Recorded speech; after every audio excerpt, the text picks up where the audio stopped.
On this video I'm going to show you how to download, install and set up NOX Player, the Android emulator for PC and Mac. But before we start, don't forget to drop a like into the video if you find it useful and to subscribe to the channel for more content like this one. Let's begin. Now you want to go to the description down below where you're going to find the link to the NOX Player.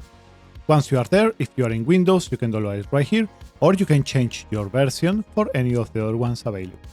Click into download, and now wait a couple of minutes until the download is done. Once you have it downloaded, you can open your downloads folder and double click into the .exe file that we just downloaded. Now when the setup process starts, you can read the license agreement right here, and you will need to check the mark before to install it. Now click into install. Maybe this is going to give you an offer McAfee or anything like that. I don't recommend it, guys, so click into reject. I don't want nothing else, I only want the NOX Player. Now wait until the installation process is done. And now you want to click into start. And here you have it, guys. Now it's downloaded. Here it's going to show you some popular games that you can download or applications. Here you have some game services, like for example you have Google Play, you want to click in there. And a bigger window is going to get open. And now is when you're going to have the emulator itself open. On the right side you're going to have a lot of different options, like for example, to set up full screen, to set some key mappings, to set the volume, go to the file assist.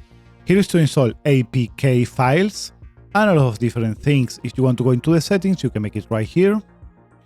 Now you can select the performance settings, how many CPU cores from your system is going to use. If you're having a discrete graphic card, you can choose the enhanced compatibility mode with OpenGL+. You can also change the resolution settings itself.